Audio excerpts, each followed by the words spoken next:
హైవ్యూర్స్. నిన్న డాకు మహారాజ్ టీజర్ ఎప్పుడైతే రిలీజ్ అయిందో అసలు నెటిజన్లు అంతా కూడా ఎవరి డాకు మహారాజ్. గణేష్ గోల్డ్ తాకట్టులో ఉన్న బంగారాన్ని విడిపించి కొనబడును. సంప్రదించండి 9966651144. మన బాలకృష్ణది 109వ సినిమాగా వస్తుంది. సో ఈ టీజర్ రిలీజ్ అవ్వగానే ఒక్కసారిగా మాస్ క్లాస్ అన్న తేడా లేకుండా అంతా నెట్లో ఎతుకుతూ ఉన్నారు. డాకు మహారాజ్ ఎవరు, డాకు మహారాజ్ ఎవరు. అప్పుడు కనిపించింది ఏంటంటే డాకు మాన్సింగ్ అనిపించింది. డకాయిట్, బందిపోటు. నిన్న కథలో చెప్పారు చూశారు, టీజర్లో చెప్పారు చూశారు, ఈ కథ వెలుగును పంచే దేవుళ్ళది కాదు, చీకట్లని శాసించే రాక్షసులది కాదు, ఆ రాక్షసులని ఆడించే రావణుడిది కాదు. ఈ కథ రాజ్యమే లేకుండా యుద్ధం చేసే ఓ రాజుది, గండ్రగొడ్డలో పట్టిన యమధర్మరాజుది, మరణాన్ని కూడా వణికించే మహారాజుది అని చెప్పాడు కదా. చెక్ చేసుకుంటా పోతే ఆల్మోస్ట్ అలాగే అనిపించింది.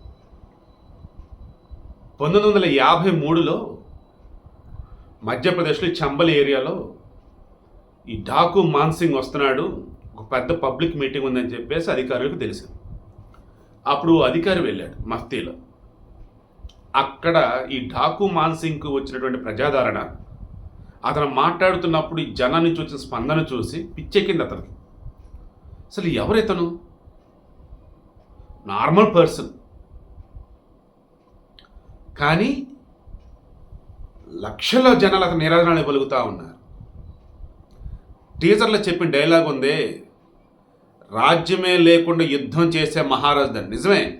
ఈ మాన్సింగ్కి పెద్ద కోటలు ఇట్లాంటివి ఏమీ లేవు, నార్మల్ ఇంట్లో ఉండేవాడు అంతే. కానీ ఆ చంబల్ ఏరియాలో ఇతను చనిపోయింది 1955 బింద్ ఏరియా, అది మహారాష్ట్ర మధ్యప్రదేశ్లో ఉంటుంది. పుట్టిందేమో ఇందాక మనం చెప్పినట్టుగా ఖేరా రాథోర్, ఇది వచ్చేసి ఆగ్రా జిల్లాలో ఉండింది. బట్ మొత్తం ఉత్తరప్రదేశ్ మధ్యప్రదేశ్ మొత్తం కంబైన్డ్ వేలు చంబల్ ఏరియా ఉంటుంది. పూలందేవి ఐడియా ఉంది కదా మీకు.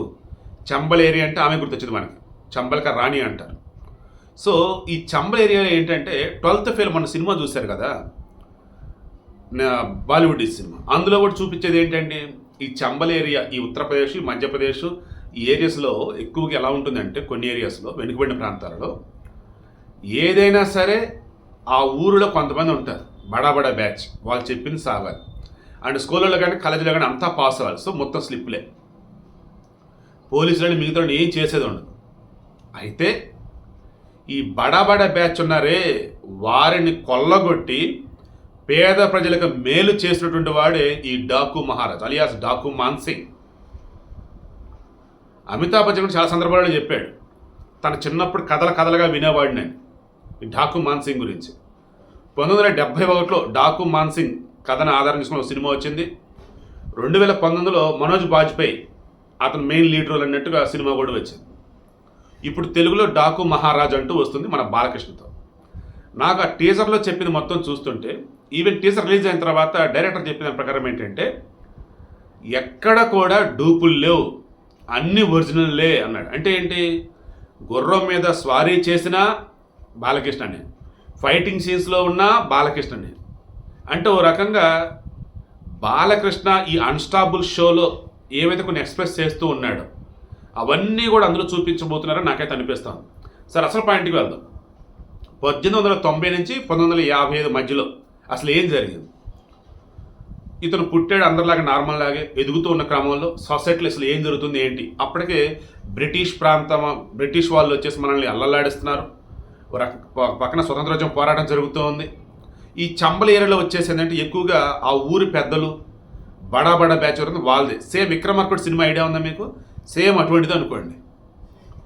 దెన్ ఇంకేం చేయాలి అనుకుంటా అన్నప్పుడు ఇతను తనకంటే ఒక సైన్యం, ఈ సైన్యంలో మరలా ఎవరు బయట వాళ్ళు ఉండరండి. ఇతను కొడుకులు 1955లో ఇతను చంపుతున్నప్పుడు సుబేదార్ సింగ్ అని చెప్పేసి అతను కొడుకు, అతను కూడా చనిపోయాడు. గోర్ఖా రెజిమెంట్ వాళ్ళు చంపడం జరిగింది వీళ్ళని. సరే, పాయింట్కి వద్దాం. ఇతను ఎదిగే క్రమంలో తనకంటూ ఒక సైన్యం అన్నప్పుడు బయట ఎవరు నమ్మొద్దు అనుకున్నాడు. అలా తన కొడుకులు అన్నప్పుడు పిల్లలు కదా అనుకున్నప్పుడు స్టార్టింగ్ వచ్చేసి ఏం చేస్తాడంటే తాను తన అన్నదమ్ములు లైక్ ఈవేలో ఇక ఎదిగే కొద్ది వచ్చేసి తన కొడుకులు మేనల్లుళ్ళు బంధువులు వీళ్ళు అనమాట వీళ్ళంతా ఒకటే. మనం పుట్టాం ఏదో ఒక రోజు పోతాం, ఈ మధ్యలో మనం బతకాలి. ఏ రకంగా బతకాలా? పేద ప్రజలకు మేలు చేసి బతకాలా. ఈ సిస్టమ్ అనేది ఏదైతే ఉందో ఈ పేద ప్రజల దాకా రావాల్సినవి రానివ్వట్లేదు కాబట్టి ఆ సిస్టమ్ని ఎదిరించి మనం తీసుకొద్దామని చెప్పేసి అనుకున్నారు. స్వతంత్రం వచ్చిన తర్వాత కూడా వీళ్ళు అదే విధంగా ఉండేసరికి ఇక తట్టుకోలేకపోయారు లోకల్గా ఉన్నటువంటి వాళ్ళు. ఇక వాళ్ళు అంటే లోకల్గా ఉన్నటువంటి డబ్బున్న బ్యాచ్. ఇంకా వీళ్ళంతా ఏం చేశారు? పోలీసులకి చెప్పాల్సిన మొత్తం చెప్పేసి ఇన్ఫర్మేషన్ ఇచ్చేసి పక్కా స్కెచ్తో చోట ఉంటాడో దొరుకుతాడు చూడండి అంటే ఇక అప్పుడు ఒక మర్రి చెట్టు దగ్గర ఇతను ఉన్న మూమెంట్లో పక్కా స్కెచ్ చేసుకొని ఇతను కొడుకుని చంపేస్తున్నారు. ఇక ఆ తర్వాత ఇతనికి సంబంధించి కథలుగా అనమాట అంతా చెప్పుకుంది. ఎలా అంటే మన చిన్నప్పుడు బుర్ర కథలు చెప్తూ ఉండేవాళ్ళు. ఏమని? తానా అని చెప్పేసి పలానప్పుడు ఒకళ్ళు ఉండేవాళ్ళు, వాళ్ళు అది చేసేవాళ్ళు, వాళ్ళ వల్ల ఎంతోమందికి మేలు జరిగిందని చెప్పారు కదా, లైక్ ఆల్మోస్ట్ అలాగే. సో వీడియో సింపుల్గా క్లోజ్ చేస్తాం చూడండి. రాబిన్ హుడ్ అని చెప్పేసి మనం వింటూ ఉంటాం. ఎవరన్నా పేదవారికి పంచడం కోసం ఉన్నవాడిని ధనవంతుడిని కనుక కొల్లగొట్టినట్టే అయితే ఇండియన్ రాబిన్ హుడ్ రా అంటారు, లేదన్నప్పుడు మరో రాబిన్ హుడ్ రా లైక్ ఏవేలు అంటారు. అతనేంటి డబ్బున్న వాళ్ళ దగ్గర బడా బ్యాచ్ దగ్గర కొల్లగొట్టి దానిని పేద ప్రజలకు పంచేవాళ్ళు.